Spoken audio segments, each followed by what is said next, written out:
Começa no ar mais um campeão de audiência.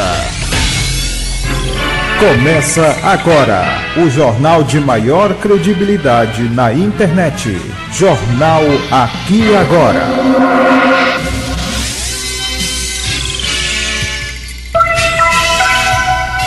Muito boa noite para você, são 7 horas 12 minutos. Vamos aos destaques da edição dessa sexta-feira. Em Cuiabá, usuários terão que ter cartão de transporte para garantir gratuidade. Indígenas denunciam compra de votos para Bolsonaro no Xingu. Polícia Militar prendeu em flagrante 55 pessoas nas últimas 72 horas. SSP garante aumento de reforço do policiamento para segundo turno na Bahia. E ainda, TRE começa a distribuição de urnas eletrônicas para o segundo turno das eleições gerais em Pernambuco. Hoje, dia 28 de outubro de 2022, está no ar a edição número 312 do jornal mais informativo do Rádio Brasileiro e da internet. Começa agora o jornal de maior credibilidade na internet. Jornal Aqui e Agora. Os usuários do transporte público de Cuiabá, que no próximo domingo, dia 30, data em que ocorre o segundo turno das eleições presenciais de 2022, terão que ter em mãos o cartão Tem Transporte para garantir a gratuidade dos coletivos. De acordo com a Secretaria de Mobilidade Urbana, a CEMOB, a apresentação do cartão na catraca não será debitado nenhum valor. A CEMOB explica que a medida serve para registrar a quantidade de pessoas que fizeram a utilização do transporte público no dia da votação. A gratuidade do transporte coletivo da capital foi anunciada pelo prefeito Emanuel Pinheiro na semana passada. A medida segue ainda decisão do ministro Luiz Roberto Barroso do Supremo Tribunal Federal, que atendeu a um pedido de esclarecimento da Rede Sustentabilidade. Barroso autorizou prefeituras e empresas concessionárias estão autorizadas a oferecer transporte público de forma gratuita para a população neste domingo. Para ele, o voto é uma garantia constitucional e que, por isso, não pode haver qualquer discriminação de eleitores por sua posição política. Todos devem ser assegurado o transporte gratuito onde ele for adotado. Conforme Emanuel, o benefício é um direito aos cidadãos para que exerçam plenamente a democracia. A decisão está amparada pelo decreto 9.363 de outubro de 2022, que começa a valer a partir das 0h01 do dia da eleição, que será no dia 30, e segue vigente até as 23h59.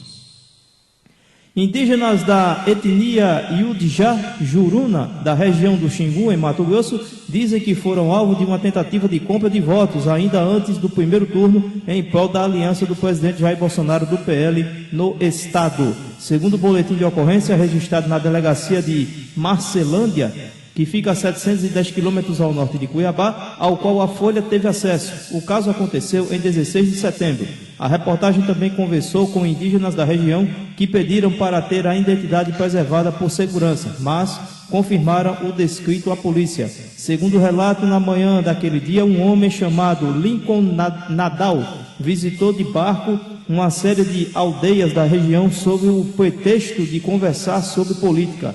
Ele, que estava acompanhado de um homem não identificado no boletim, é secretário de Agricultura e Meio Ambiente de Marcelândia. Segundo o site da prefeitura local, a reportagem teve acesso a fotos dos santinhos que Nadal distribuiu e que indicavam votos em Bolsonaro para presidente. Mauro Mendes, do União Brasil, para governador, Wellington Fagundes, do PL, para senador, Fábio Garcia, do União Brasil, para deputado federal e Silvano Amaral, do MDB, para estadual. Segundo o BO, após a conversa com os indígenas presentes, Lincoln chamou uma das lideranças para falar reservadamente, pedindo para que servisse como cabo eleitoral de seus candidatos. Quando o indígena se negou, o secretário insistiu e lhe entregou um maço de 1.500 em notas de 100, junto com mais santinhos. De acordo com o depoimento, ele ainda disse que, se os candidatos ganhassem, iria dar outra parte do dinheiro não especificado o valor. Lincoln não pediu para votar em um candidato específico, pediu voto para todos os candidatos da colinha, diz o registro. Após a proposta, Nadal voltou à sua embarcação e continuou sua viagem pelas aldeias. Quando estava retornando mais tarde, no mesmo dia, os indígenas acenaram para que ele estacionasse na margem para uma nova conversa. A Folha teve acesso a uma série de vídeos deste momento Neles é possível ver os indígenas devolvendo o dinheiro e o secretário questionando se eles não queriam ficar com o valor para, por exemplo, comprar gasolina. No boletim de ocorrência ainda consta que Lincoln teria passado em pelo menos mais 2 aldeias da região. Segundo um indígena ouvido pela Folha sob anonimato, não é incomum que pessoas passem pelas aldeias para falar sobre política em tempos de eleição. O secretário, no entanto, não era conhecido pelos Iudjá até pouco tempo antes do episódio, segundo essa liderança. Dias antes da visita de Nadal, representantes da aldeia haviam se reunido na prefeitura de Marcelândia e solicitado verbas para melhorias na estrutura do local. De acordo com o relato de um dos presentes nesse encontro, a gestão municipal não liberou o dinheiro. A reportagem procurou Nadal por meio de seu telefone, mas não teve resposta. Também contatou a prefeitura de Marcelândia, que não se pronunciou. Novas normas flexibilizam o prazo de pagamento das operações do Programa Nacional de Apoio às Microempresas e Empresas de Pequeno Porte. O governo editou nesta quinta-feira, dia 27, medida provisória que altera o PRONAMP, Programa Nacional de Apoio às Micro e Pequenas Empresas de Pequeno Porte. As normas flexibilizam e regulamentam o prazo de pagamentos das operações do programa para até 72 meses. O prazo anterior era de 48 meses, sendo admitida uma prorrogação por até 12 meses. Os bancos poderão também ofertar às empresas que já contrataram o PRONAMP a prorrogação dos créditos para aliviar o caixa ou mesmo abrir margem para novos financiamentos. A MP possibilita a renegociação com um novo prazo, cabendo às instituições financeiras a renegociação dos novos prazos, inclusive os contratos inadimplentes. A medida provisória vai beneficiar aproximadamente 500 mil empresas que poderão se habilitar a renegociar os créditos do PRONAMP. As taxas de juros não foram alteradas e passam a ser reguladas pelo Ministério da Economia. Outras informações no site economia.gov.br. Agora 7 horas, 9 minutos, 7 e 9. Em São Paulo, o HC cria ambulatório para vítimas de violência doméstica. Repórter Eliane Gonçalves. O Instituto de Psiquiatria do Hospital das Clínicas criou um ambulatório para vítimas de violência doméstica. O ambulatório fica no Instituto de Psiquiatria. O lugar, com salas claras e bem iluminadas, foi preparado para receber mulheres vítimas de agressões físicas e psicológicas dentro de casa. A violência doméstica é um problema antigo, mas que cresceu muito durante a pandemia de Covid-19. Quase 620 mil mulheres foram violentadas em 2021, segundo o Anuário Brasileiro de Segurança Pública. 1 a cada 3 dessas mulheres agredidas precisaram cuidar da saúde mental após a violência, segundo dados do Ministério da Saúde. O quadro psiquiátrico mais comum é o transtorno do estresse pós-traumático.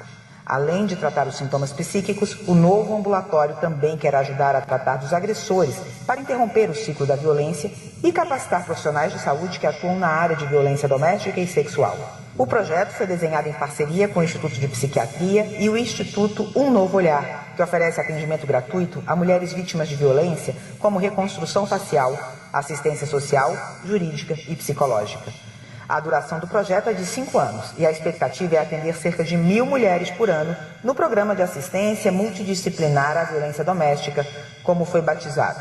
O Instituto Um Novo Olhar vai ficar responsável por encaminhar as pacientes ao Instituto de Psiquiatria e as vítimas que precisarem de atendimento devem entrar em contato pelo telefone 011 93700 1200. Repetindo, 011 93700 1200. Da Rádio Nacional em São Paulo, Eliane Gonçalves.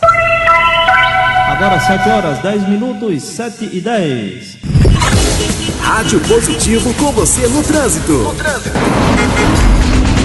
Bem, vamos às notícias do trânsito aqui na sua Rádio Positivo do Brasil, no jornal Aqui Agora. Na Avenida Engenheiro Abdias de Carvalho apresenta a movimentação tranquila de veículos no sentido BR-232. Na Avenida Conde da Boa Vista tem tráfego livre no sentido centro, no cruzamento com a Rua da Aurora. Na Avenida Afonso Olindense está fluindo sem retenções no sentido Caxangá. Na Avenida Beberibe tem trânsito tranquilo em ambos os sentidos no cruzamento com a Rua Professor José dos Anjos. Na Avenida Conselheiro Rosa e Silva apresenta fluxo moderado de veículos em frente ao Clube Náutico Capibaribe. Na Avenida Mascarenhas de Moraes tem tráfego tranquilo no sentido aeroporto, em frente à FPS. Na Avenida Alfredo Lisboa está fluindo moderadamente próximo ao Marco Zero no centro do Recife. Na Avenida Engenheiro Domingos Ferreira, em Boa Viagem, tem trânsito tranquilo no sentido Piedade, no cruzamento com a rua Bruno Veloso. Na Avenida Dr. José Rufino, apresenta movimentação tranquila de veículos no sentido Avenida Recife. Na Avenida Maurício de Nassau, tem tráfego livre no sentido centro, próximo à primeira travessa Santa Lúcia. E, por fim, na Avenida Boa Viagem, está fluindo sem retenções, em frente ao Parque Dona Lindu. Rádio Positivo com você no trânsito. Na semana que antecede o segundo turno das eleições 2022, a Polícia Militar prendeu em flagrante 55 criminosos no intervalo de 72 horas. Às vésperas do pleito eleitoral, apenas mandado de prisão não pôde ser cumprido. As prisões por homicídio, tráfico de drogas, porte ilegal de arma de fogo e agressão foram realizadas em todo o estado. A população pode ajudar informando sobre crimes através dos telefones 190, Centro Integrado de Comunicações, o SICOM, e 181, Disque Denúncia da SSP. Cerca de 34 mil policiais militares civis, peritos e bombeiros militares estarão novamente alinhados ao uso de ferramentas tecnológicas para garantir mais segurança aos mais de 11 milhões de eleitores baianos no segundo turno das eleições 2022, no próximo domingo, dia 30. Durante a segunda fase da Operação Eleições, realizada pela Secretaria de Segurança Pública da Bahia, a SSP-BA, para evitar crimes eleitorais, o Centro Integrado do Comando e Controle, o CICC, no Centro de Operações de Inteligência, o COI, foi reativado na última segunda-feira, dia 24, onde integrantes da SSP de órgãos federais e municipais atuaram em conjunto, monitorando a capital da região metropolitana de Salvador e o interior. A cédula permanecerá ativa até a madrugada da próxima segunda-feira, dia 31. As diretrizes da operação foram discutidas entre o secretário da pasta, Ricardo César Mandarino, e o presidente do Tribunal Regional Eleitoral, TRE, desembargador Roberto Mainardi Frank, onde foram pontuados que o reforço do policiamento ostensivo para a garantia do livre direito de voto, a escolta de urnas eletrônicas, prevenção e repressão a crimes eleitorais, além do atendimento de eleitores ou candidatos. Caso seja necessário, terão a atenção maior no esquema montado pelas forças estaduais. Somente no primeiro turno, a pasta registrou 67 crimes eleitorais entre as 7 horas da manhã e as 19 horas. As estatísticas policiais do Estado registraram 32 ocorrências relacionadas à boca de urna e 14 crimes onde houve a violação da lei que proíbe a divulgação de qualquer espécie de propaganda de partidos políticos ou de seus candidatos. Ainda foram registrados 7 por promover desordem que prejudicou os trabalhos eleitorais e 3 crimes por causar ordens ou instruções da Justiça Eleitoral ou opor embaraços à sua execução. Outros 11 crimes de diferentes tipificações penais, a exemplo de dar, oferecer, prometer, solicitar ou receber para si ou para outrem dinheiro, dádiva ou qualquer outra vantagem para obter ou dar voto para conseguir ou prometer abstenção, ainda que a oferta não seja aceita, também foram registrados. Um homem identificado apenas como Francisco, de apelido Pingo, foi preso no município de Brasil Novo, sudoeste do Pará, depois de ameaçar os 2 filhos com uma espingarda e também agredir a esposa. A prisão foi feita em uma ilha na vicinal do rio Iriri, na última quinta-feira, dia 27, com informações de Confirma Notícia. A polícia militar conta que Francisco chegou a ameaçar os 2 filhos com a arma enquanto eles estavam de castigo.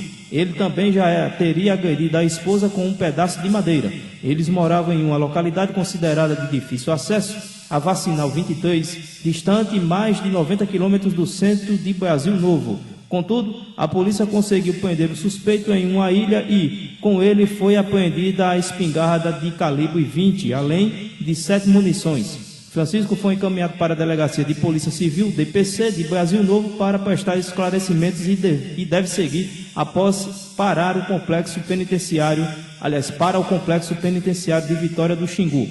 A polícia também diz que a mulher e as 2 crianças ficaram na cidade e estão recebendo atenção especializada. No momento, as crianças estariam com parentes. Francisco deve responder por porte ilegal de arma de fogo e violência doméstica.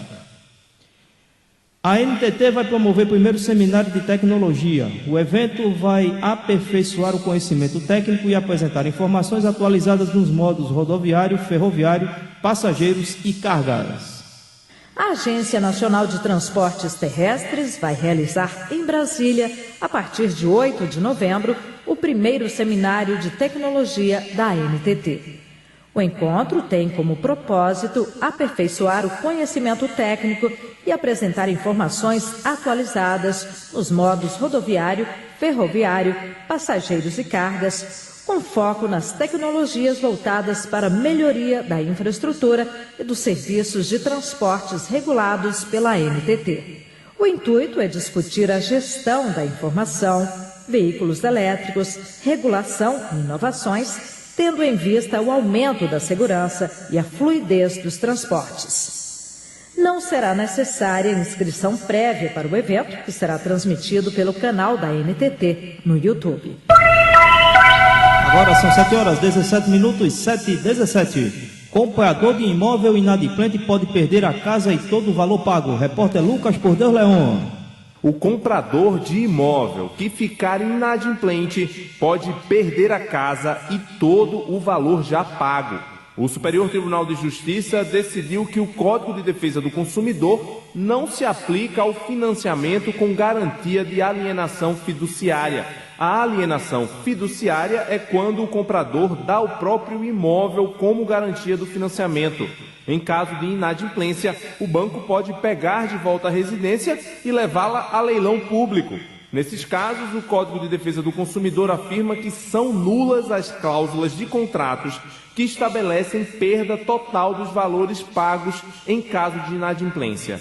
A decisão do ministro do STJ, Marco Buzzi, na prática, anulou esse dispositivo do Código e foi aprovada por unanimidade pela segunda sessão do tribunal. O IDEC, o Instituto de Defesa do Consumidor, acompanhou esse julgamento. Para a coordenadora do Programa de Serviços Financeiros da instituição, Ione Amorim, a decisão prejudica os consumidores. A decisão do ministro, hoje, ela é um retrocesso à defesa dos direitos dos consumidores e um claro benefício às empresas, né? Pensar nesse desequilíbrio de poder econômico, uma empresa com capacidade de interferir dentro das esferas legislativas para garantir seus interesses e, do outro lado, o consumidor amparado pela legislação do Código, mas com o ministro com alcance de mudar a legislação. Realmente é um ambiente muito desigual, né? A especialista em defesa do consumidor opina que, na prática, a decisão torna improvável a devolução para o comprador inadimplente das parcelas já pagas pelo imóvel. Da Rádio Nacional em Brasília, Lucas Por Deus Leão. Agora 7 horas 19 minutos, 7h19. Daqui a pouco você vai ouvir no jornal Aqui Agora. TRE começa a distribuição das urnas eletrônicas para o segundo turno das eleições gerais em Pernambuco. A Amazônia registra aumento de 190% nos casos de Covid-19. E ainda, o governo do estado instala novo aparelho de raio-x no SPA Alvorada. Essas e outras notícias você ouve logo após o intervalo. Você está ouvindo Jornal Aqui Agora. A toda hora, o ano todo, você ouve Rádio Positivo FM Web. Rádio de ouro. O ouvinte em primeiro lugar. Primeiro lugar absoluta.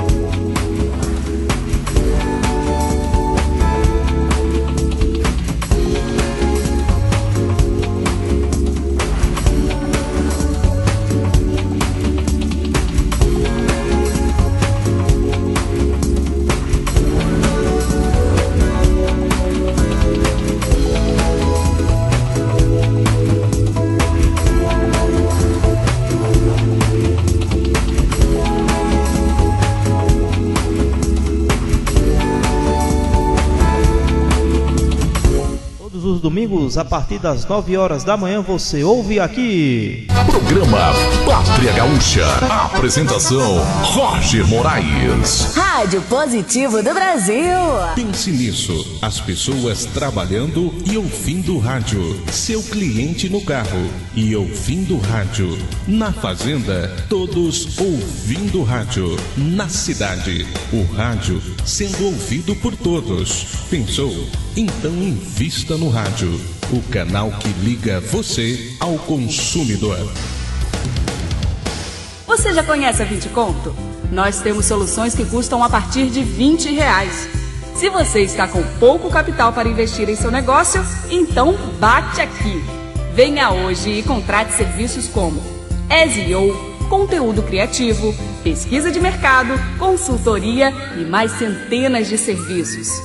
Marketing digital de qualidade por um preço imbatível é só na 20 Conto. Digite aí www.20conto.com.br. Até breve! Agora é a sua vez. No Crédito Amigo, você conta com cartão de débito, atendimento personalizado e crédito rápido e fácil, com juros baixos e melhores prazos, para você fazer o seu negócio acontecer. Crédito Amigo é do Banco do Nordeste.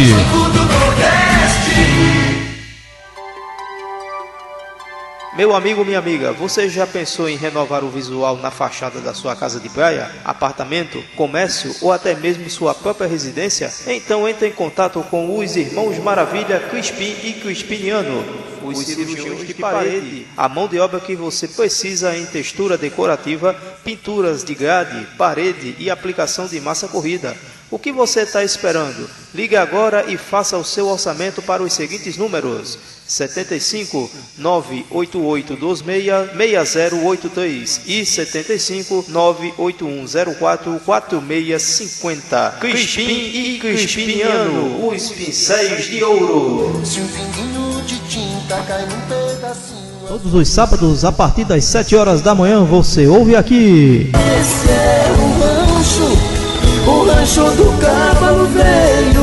Rádio Positivo do Brasil.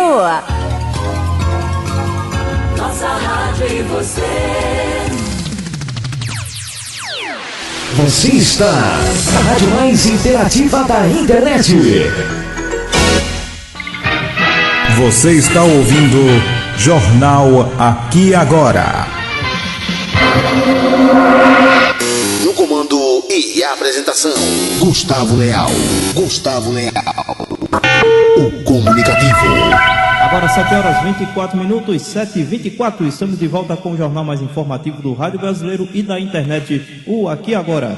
O Tribunal Regional Eleitoral de Pernambuco, TRE, começou nesta sexta-feira a distribuição de urnas eletrônicas que serão utilizadas no segundo turno das eleições gerais no estado. Os equipamentos seguiram para as 122 urnas eleitorais em uma operação que segue até este sábado, dia 29. No total de 22.262 urnas, 1.690 servem como reserva, caso sejam necessárias substituições. Ao todo, 355 veículos transportam esses equipamentos. No domingo, dia 30, a votação acontece das 8 da manhã às 17 horas. O diretor-geral do TRE de Pernambuco, Orson Lemos, explicou que assim que chegaram aos prédios, as urnas passaram por avaliação. Abre aspas. Elas serão testadas nos locais de votação quando chegarem. Vai ter que aparecer, só liga domingo às 7 horas da manhã, a urna estará perfeita. Fecha aspas, detalhou Lemos. Para transportar os equipamentos preparados no polo do Bongi, na zona oeste do Recife, foram preparados 56 caminhões. Os veículos começaram a deixar o local por volta das 8 horas, tendo como destino os pontos de votação. Ao todo desse polo, saíram 5.600 urnas, distribuídas para as zonas eleitorais da capital, em Camaragibe, em São Lourenço da Mata e em Olinda. O TRE tem 18 polos de distribuição no estado, responsáveis pelas 122 zonas eleitorais espalhadas entre os 184 municípios. Além de Fernando de Noronha, no segundo turno, o arquipélago recebeu prioridade no recebimento dos equipamentos devido a dificuldades no transporte aéreo da região. Nessa sexta-feira, também começa o embarque do efetivo extra de 1.000 432 agentes da Polícia Militar responsáveis por reforçar a segurança nos locais de votação. No domingo, dia 30, os pernambucanos votam para os cargos de presidente da República e governadora do estado. Essa será a primeira vez que Pernambuco terá uma mulher eleita no comando do Executivo Estadual, com a disputa entre Raquel Lira, do PSDB, e Marília Reis, do Solidariedade.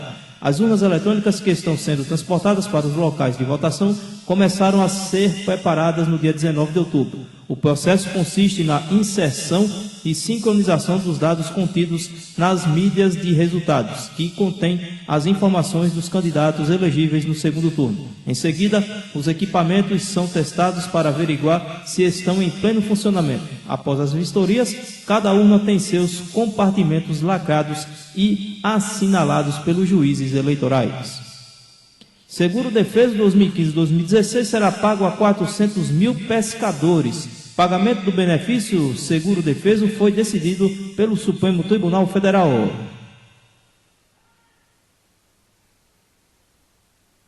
O seguro-desemprego pescador artesanal ciclo 2015-2016 será pago a 400 mil pescadores em todo o país.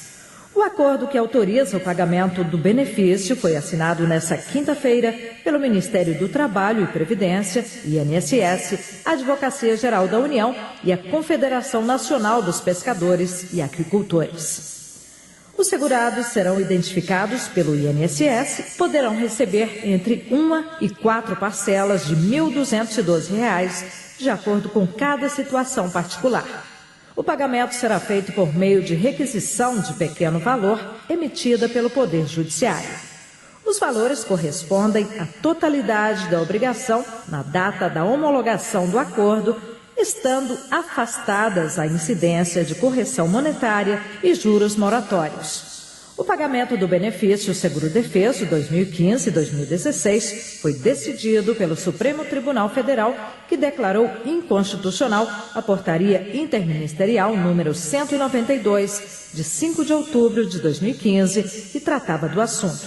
Para ter direito às parcelas, o pescador precisa declarar que não dispôs de outra fonte de renda durante o ciclo 2015-2016, não recebeu integralmente os valores referentes ao seguro-desemprego do pescador artesanal nas esferas administrativa e judicial e possuía, na época, inscrição no Registro Geral de Pesca do Ministério da Agricultura, Pecuária e Abastecimento. Outras informações no site gov.br/INSS. Agora 7h29, 7h29. Datafolha mostra Lula com 53% e Bolsonaro com 47% a 3 dias do segundo turno. Da Rádio Brasil de Fato, o repórter Rodrigo Durão. A nova pesquisa Datafolha aponta o ex-presidente Lula do PT com 49% das intenções de voto contra 44% de Jair Bolsonaro do PL, considerando os votos totais. O levantamento divulgado nessa quinta é o penúltimo antes da votação do segundo turno das eleições presidenciais. Nos votos válidos que não levam em conta brancos, nulos e indecisos, o petista aparece com 53% ante 47% do atual presidente. A margem de erro é de 2 pontos percentuais, para baixo ou para cima. Em comparação ao levantamento anterior do mesmo instituto, publicado na semana passada, houve uma variação negativa de 1 ponto percentual de Bolsonaro. Na ocasião, Lula tinha vantagem de 49% contra 45% nos votos totais e 52% contra 48% nos válidos. Com isso, a diferença entre os dois candidatos nos votos válidos passou de 4 para 6 pontos percentuais. Para a pesquisa dessa semana foram ouvidos 4.592 eleitores entre terça-feira, dia 25, e essa quinta, dia 27, em 253 municípios, nos 26 estados e no Distrito Federal. A pesquisa foi contratada pelo Grupo Globo e pela Folha de São Paulo. O último levantamento do Datafolha antes da votação será divulgado no próximo sábado, véspera da eleição. Da Rádio Brasil de Fato, com reportagem da redação em São Paulo, Rodrigo Durão. Brasil de Fato, uma visão popular nas eleições 2022. Acompanhe a cobertura completa no site brasildefato.com.br. Nos últimos 7 dias, o Amazonas registrou um aumento de 190 casos de Covid-19, segundo dados da Fundação de Vigilância em Saúde, a FVS Amazonas. O estado vive uma alta de casos de síndrome respiratórias e retornou para a fase amarela da pandemia da Covid-19. O aumento aconteceu em virtude da chegada do inverno amazônico, mas ainda não traz dados tão preocupantes à vigilância. Segundo a FVS, no período de 12 a 18 de outubro, o Amazonas registrou 348 casos de Covid-19, de acordo com os boletins diários da Fundação. Desses 311 foram diagnosticados em Manaus e apenas 37 no interior do estado. Já no período de 19 de outubro até a última terça-feira, dia 26, foram 1.012 novos registros da doença. Assim como na semana anterior, Manaus engloba a maior parte dos novos casos da doença. São 909 registros da capital e 103 no interior. No entanto, apesar da alta de casos, nenhuma morte por Covid foi registrada pela FVS no período analisado. Isso mostra que, além de reduzir quadros graves da doença, o imunizante também neutralizou os óbitos em todo o estado. Agora 7 horas 32 minutos, 7h32. Novo prazo para servidores aderirem a fundos de previdência complementar é sancionado e já está em vigor. Da Rádio Câmara, repórter Antônio Vital. Foi sancionada e já está em vigor lei que reabre até 30 de novembro o prazo para os servidores públicos federais dos 3 poderes ingressarem nos fundos de previdência complementar criados em 2012, os FUNPRESP.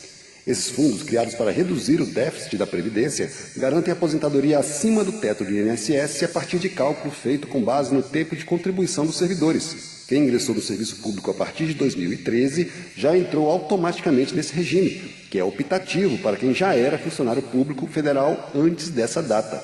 A lei tem origem em uma medida provisória aprovada pelo Congresso no início de setembro. Além de reabrir o prazo para ingresso dos servidores nos fundos, encerrado em março de 2019, a medida provisória permite que os benefícios dos que optarem pelo regime agora sejam calculados com base em 80% das contribuições, regra que deixou de valer com a reforma da Previdência, aprovada em 2019. Na ocasião, a regra para calcular o benefício passou a levar em conta todas as contribuições, e não apenas as 80% mais altas, o que, na prática, reduziu o valor das aposentadorias. O texto aprovado pela Câmara retomou a regra do cálculo com base nos salários mais altos, como parte de um acordo feito com os relatores da MP, os deputados Ricardo Barros, do PP do Paraná, e Sanderson, do PL do Rio Grande do Sul. Isso porque a medida provisória original enviada pelo governo mantinha a regra da reforma da Previdência, ou seja, o cálculo da aposentadoria com base na totalidade das contribuições. Para o deputado professor Israel Batista, do PSB do Distrito Federal, a mudança no cálculo dos salários vai aumentar o número de adesões ao FUNPRESP. De maio a agosto, só 1.100 pessoas migraram. E por quê? Porque as regras não eram atrativas. Agora, aqueles que migrarem para o FUNPRESP vão poder migrar com as regras anteriores à reforma previdenciária. Isso é uma grande conquista para os servidores públicos. O deputado Sanderson, do PL do Rio Grande do Sul, que relatou a MP no plenário, disse que a abertura de novo prazo de adesão beneficia também os cofres públicos. Dá uma possibilidade, abre uma janela para os servidores antigos aderirem, se quiserem, ao novo regime do FUNPRESP, e com isso estabelece-se aí uma relação justa entre o público e o privado. Também viraram leis outras 3 medidas provisórias, essas aprovadas pelo Congresso sem alterações. Uma delas estabelece prazo de 5 anos para que uma empresa contratada para desenvolver produtos e equipamentos da área de defesa deixe de ser considerada uma EED, como são chamadas as empresas estratégicas de defesa. Essas empresas estão sujeitas a tratamento especial e o objetivo da medida é proteger a indústria de defesa nacional e evitar que o governo federal seja surpreendido por operações de fusão ou venda dessas empresas. Também virou lei a MP que prorroga por até 2 anos os contratos temporários de 393 analistas do IBGE, encarregados do censo demográfico. A terceira MP concede independência administrativa e financeira à Autoridade Nacional de Proteção de Dados, a ANPD, órgão federal responsável por fiscalizar e aplicar a Lei Geral de Proteção de Dados. Essas 3 medidas provisórias, como foram aprovadas sem alteração, foram promulgadas pelo presidente do Congresso, senador Rodrigo Pacheco. Da Rádio Câmara, de Brasília, Antônio Vital. Agora 7 horas 36 minutos, 7h36. Aumento de casos de conjuntivite lota hospitais de Belo Horizonte. Da Rádio Itatiaia, repórter Cléber Ribeiro. Os casos de conjuntivite continuam crescendo bastante em Belo Horizonte e desta vez afetando também uma quantidade maior de crianças. Ouvintes da Itatiaia relatam que nos pronto-atendimentos específicos ali para tratar doenças nos olhos, o tempo de espera pode passar das 8 horas. Até o momento, a Secretaria Municipal de Saúde de BH já registrou 3 surtos de conjuntivite em 2022. O último, inclusive, há uns 20 dias atrás, contra nenhum no ano passado. Quem explica como agir diante da infecção por conjuntivite é o diretor de Promoção à Saúde e Vigilância Epidemiológica de BH, doutor Paulo Roberto Correa. Esse ano nós já tivemos notificados 3 surtos de conjuntivite, né? O mais recente agora foi o mês passado, todos foram em adultos, e esses casos acontecem durante o ano como um todo mesmo, né? A gente acompanha e monitora esses casos. O importante é, quando existem casos aglomerados, né, a gente tem que fazer uma vigilância maior, acompanhar esses casos e fazer as orientações necessárias para conter esses surtos. Inclusive, vários ouvintes relatam a demanda alta de atendimento. A conjuntivite é uma doença relativamente benigna, mas precisa de uma avaliação porque ela pode ter complicações.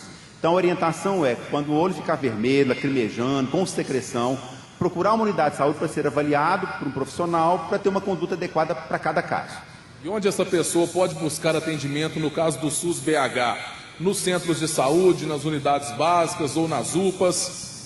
Esses casos, quando são considerados casos leves, a porta de entrada preferencial são os nossos 152 centros de saúde. Então as equipes estão capacitadas para avaliar essa demanda e dar as orientações necessárias para cada caso. E como funciona esse tratamento da conjuntivite? O que a pessoa deve fazer? Normalmente é um tratamento sintomático, né? Às vezes é só um hidratante no olho, evitar coçar o olho, agredir mais a conjuntiva ocular, para que aquele processo que dura normalmente 3, 4 dias cure espontaneamente.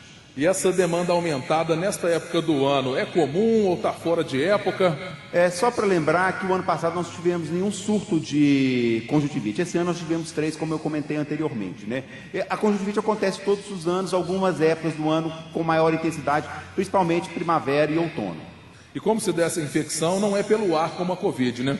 Normalmente é contato, né, com secreção de uma pessoa que está com conjuntivite, ela passa pelo contato com a mão que levou ao olho e passa para uma outra pessoa. É uma transmissão muito fácil de acontecer, por isso que é importante, né, a questão da lavagem das mãos, a proteção ocular, para impedir que a doença alastre ou transmita para outras pessoas. Em relação a locais fechados também, empresas, ali a superfície, ainda vale aquela regra da Covid para higienizar as mãos nos locais de trabalho. Exatamente, isso é fundamental para todos esses tipos de doença, né? Lavagem de mãos é fundamental, a higiene do ambiente, locais que você manipula, tem que estar bem limpos para você evitar não só a questão da conjuntivite, a Covid, a gripe, a influenza, que também transmite por esse tipo de mecanismo. Repórter Clever Ribeiro. Agora são 7 horas 39 minutos, 7h39. Daqui a pouco você vai ouvir no jornal Aqui Agora. Governo do Estado instala novo aparelho de raio-x no SPA Alvorada. Salário médio volta a subir com queda da inflação e do desemprego. E ainda, campanha de vacinação contra a poliomielite encerra na próxima segunda-feira em Alagoas. Essas e outras notícias você ouve logo após o intervalo. Você está ouvindo Jornal Aqui Agora. Você está ouvindo a Rádio Web Positivo do Brasil. 100% mais qualidade no ar. Na madrugada de quinta para sexta-feira, você ouve o programa Madrugada com Deus. Na apresentação, Ivan Vaz. Rádio Positivo do Brasil.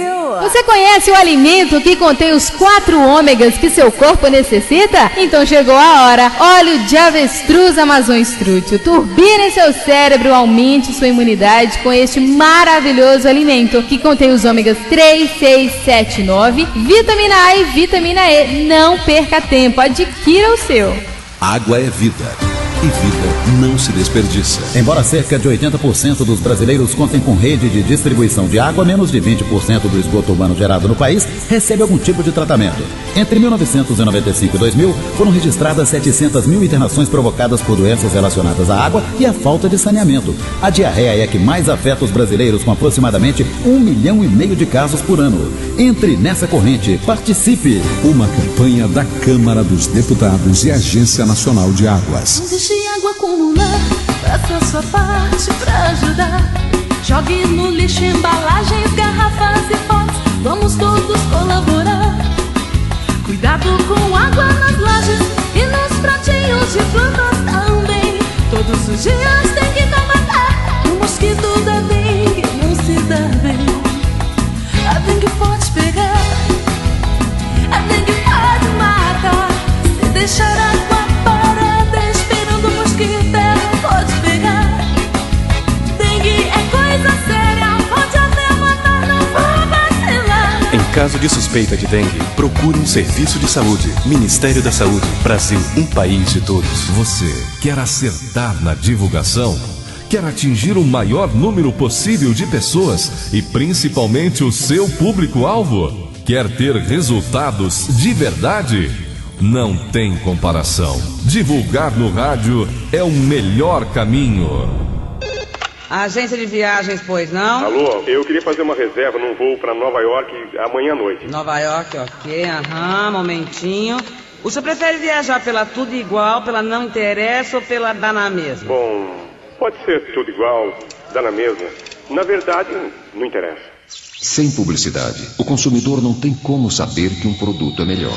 Anuncie. Não existem grandes empresas sem grandes marcas. Todos os sábados, das 8 às 10 da manhã, você ouve aqui. Programa Roberto e Meirinho. Rádio Positivo do Brasil. Que mexe com a sua cabeça. Aumente o volume.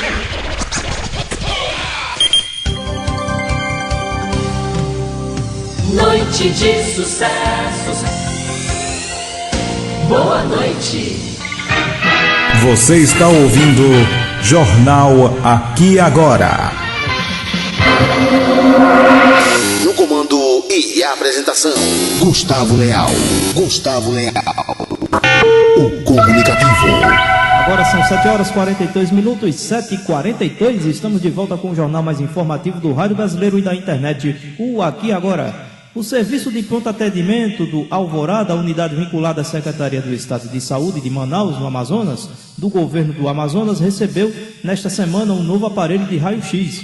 O equipamento chegou para substituir o antigo, que estava em operação há mais de 20 anos e que, devido ao tempo de uso, apresentava limitações nos exames solicitados pelos profissionais.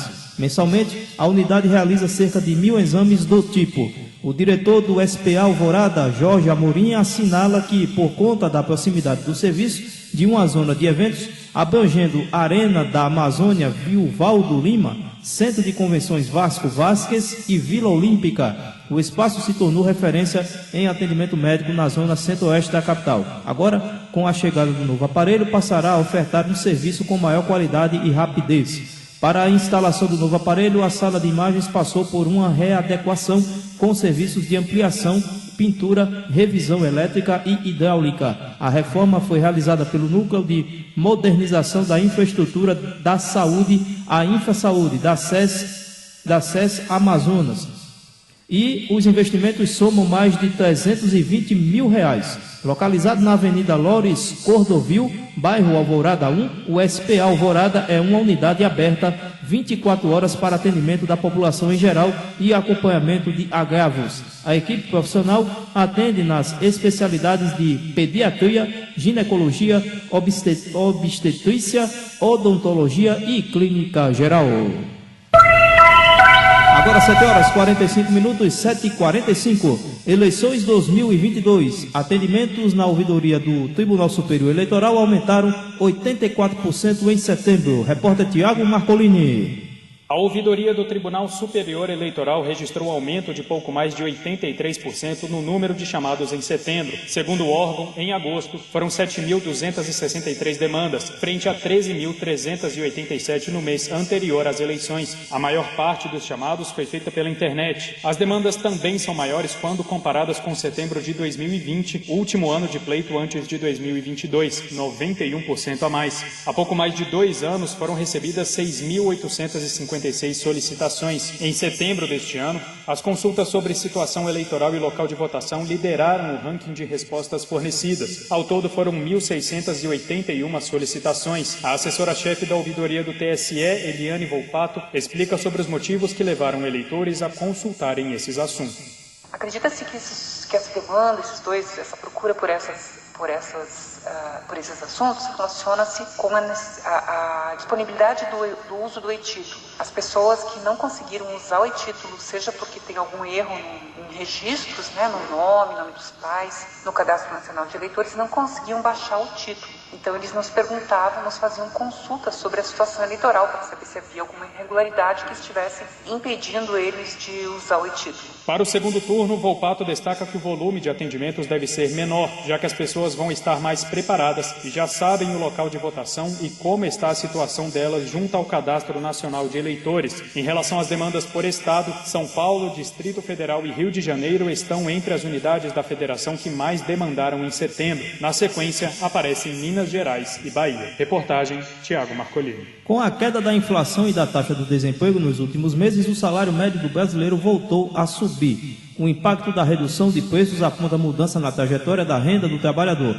que vinha sofrendo um achatamento desde a retomada das atividades presenciais. Segundo o IBGE, Instituto Brasileiro de Geografia e Estatística, o salário médio alcançou R$ 2.737 no trimestre de julho a setembro de 2022. Pela primeira vez desde junho de 2020, o rendimento dos brasileiros aumentou tanto na comparação trimestral de 3,7% quanto a anual de 2,5%.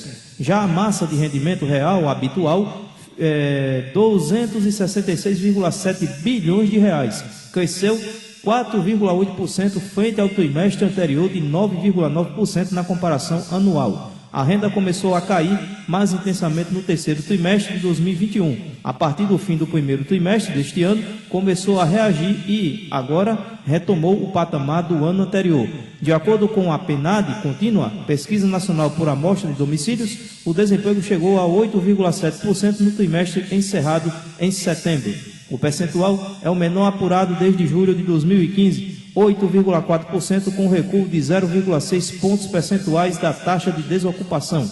A quantidade de profissionais ainda fora da força de trabalho equivale a 9,5 milhões de pessoas, o menor volume desde o trimestre finalizado em dezembro de 2015. O Cadastro Nacional de Empregados e Desempregados do Ministério do Trabalho e Previdência também apresentou o resultado positivo pelo 9º mês seguido no mercado formal de trabalho. Segundo os dados de setembro, o Brasil abriu 278.085 vagas de trabalho com carteira assinada. Com isso, o ponto de atenção, de acordo com os economistas, é a persistência inflacionária que refletiu na quantidade de itens como aumento de preço na última apuração do IPCA. 60% dos bens e serviços avançaram, ganhando um patamar mais alto. Agora 7h49, 7h49. Senadores divergem sobre resolução do TSE de retirada de fake news. Repórter Érica Cristiano. O senador Lazier Martins, do Podemos do Rio Grande do Sul, apresentou um projeto de decreto legislativo para sustar uma resolução do Tribunal Superior Eleitoral que permite à Corte decidir imediatamente sobre a retirada de fake news das redes sociais. Alegando inconstitucionalidade da norma, a Procuradoria-Geral da República recorreu ao Supremo Tribunal Federal, que por maioria manteve o poder do TSE.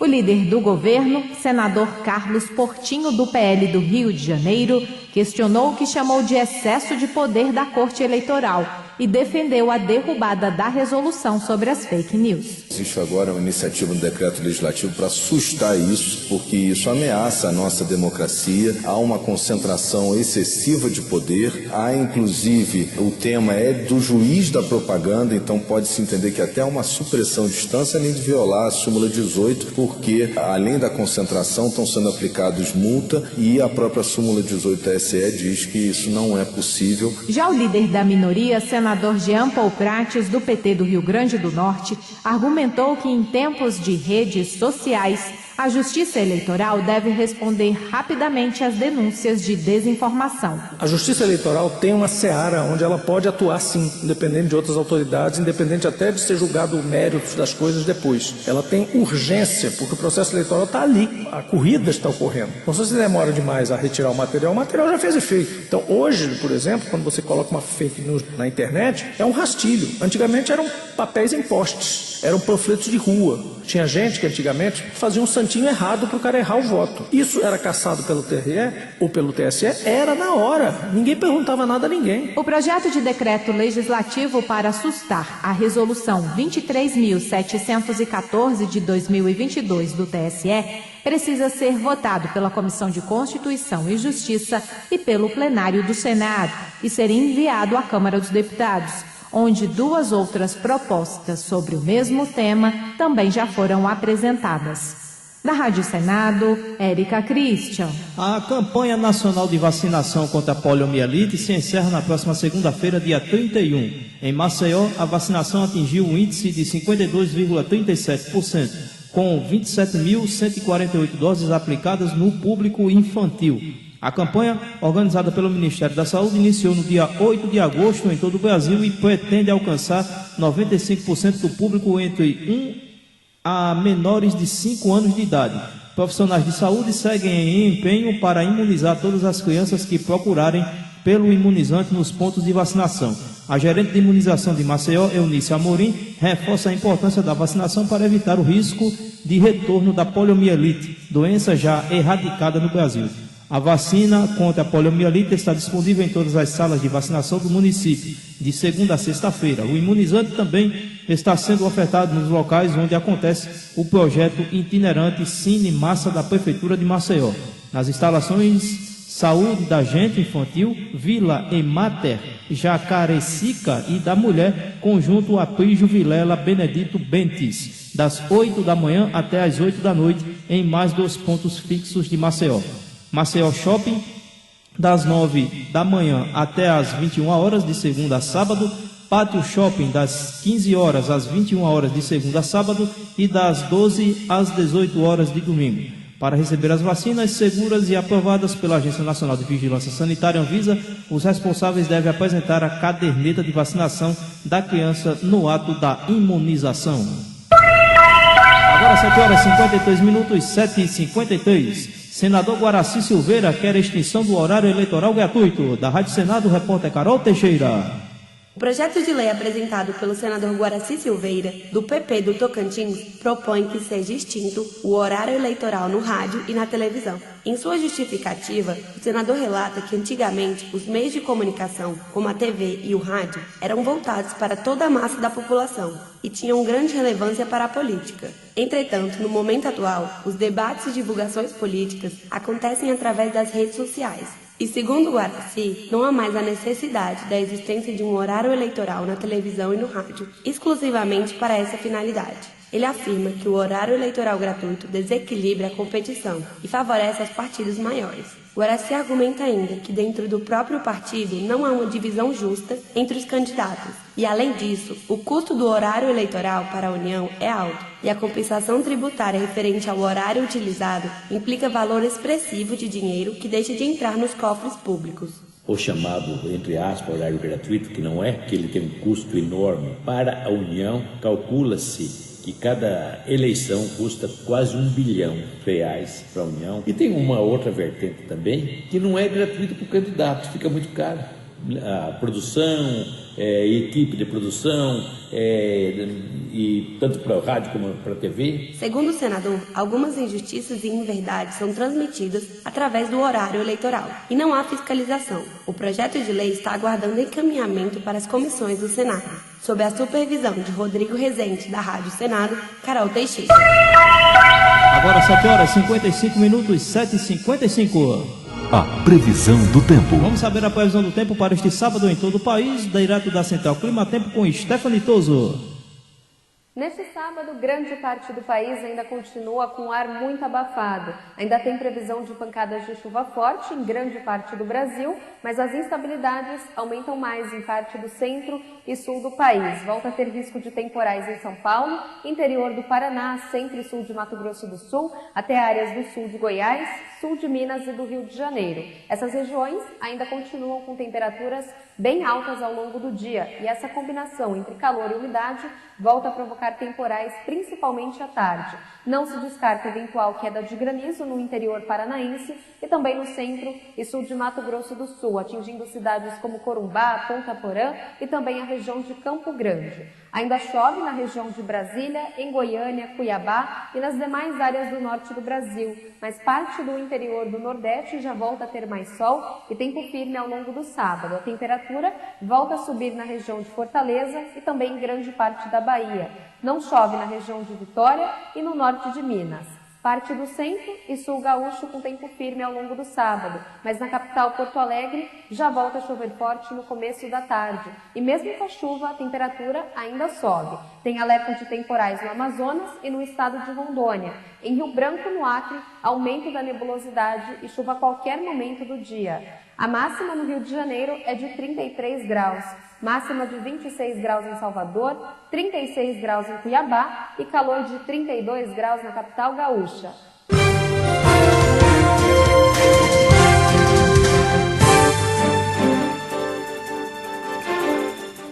As últimas do jornal Aqui Agora. Agora 7 horas 57 minutos, 7h57. Tribunal de Justiça do Acre condena homem que usou documento falsificado para fazer um boletim de ocorrência. Repórter Neto Costa. O crime foi cometido em junho de 2018, quando o réu apresentou um documento que não era dele, e sim de um cunhado, em uma delegacia na capital para fazer um BO. Conforme a confissão do acusado, ele usou o documento de outra pessoa com uma fotografia sua, com o objetivo de registrar a ocorrência para abrir conta bancária. Apesar do testemunho prestado às autoridades policiais, o denunciado não compareceu perante a justiça. O juiz de direito Daniel Bonfim condenou o homem pela prática do crime de falsidade ideológica.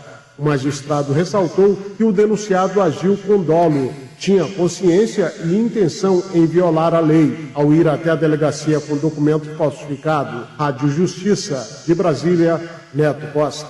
Justiça Federal em Santa Catarina decide que diarista não é obrigado a passar por cirurgia para receber aposentadoria. Repórter Marcelo de la Libera. A mulher possui doenças que a impedem de exercer atividades braçais. O colegiado considerou, segundo o médico perito, que o único tratamento para a mulher seria a realização de cirurgia e que, conforme a lei que dispõe sobre os planos de benefícios da Previdência Social, o segurado não é obrigado a submeter-se a tratamento cirúrgico para reabilitação profissional. Na ação iniciada em 2021, a segurada disse que trabalhou durante a vida como diarista ou servente, mas que estava incapacitada para atividades laborais. Afirmou que sofre de dores fortes e constantes na coluna e nos membros por conta de doenças. Na via administrativa, o INSS negou a concessão de benefício. Em sentença, o juízo da segunda vara da comarca de Curitibanos, em Santa Catarina, determinou que ela deveria receber auxílio-doença pelo prazo mínimo de 10 meses, com possibilidade de requerer ao INSS a prorrogação. A segurada recorreu ao TRF4, argumentando que fazia jus à aposentadoria por incapacidade permanente, pois o quadro de saúde incapacitante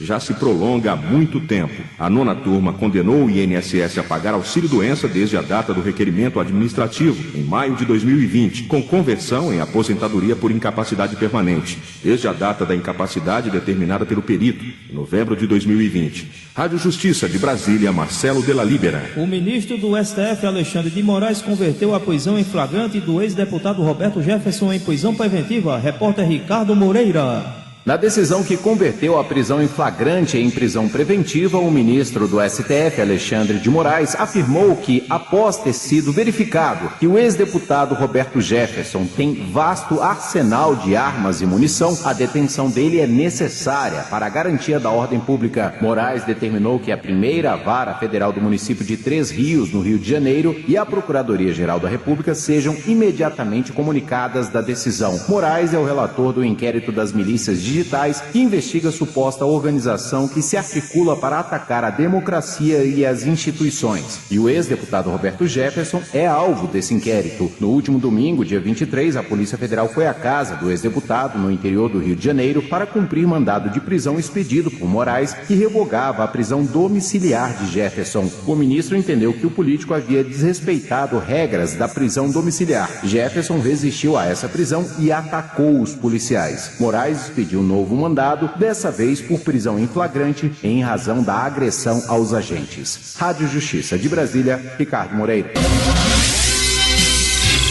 E essas foram as notícias da edição número 312 do Jornal Mais Informativo do Rádio Brasileiro e da internet, o Aqui Agora, desta sexta-feira, dia 28 de outubro de 2022. Sugestões e comentários para o e-mail radiopositivodobrasil@outlook.com.br, nossas redes sociais, facebook.com/radiopositivodobrasil, twitter.com/ouvinterp e o nosso Instagram, Rádio Positivo 2022. Nosso WhatsApp, Telegram para contato é o 55 81 983504435. A todos uma ótima noite e muito obrigado pela audiência. O Jornal Aqui Agora volta amanhã a partir das 7 da noite. Na sequência você fica com Fabiano Farias e o programa Unidos pela Fé, e às 10 da noite tem o programa Positivo Eletro Hits. Você acabou de ouvir o programa mais informativo do rádio brasileiro, Jornal Aqui Agora.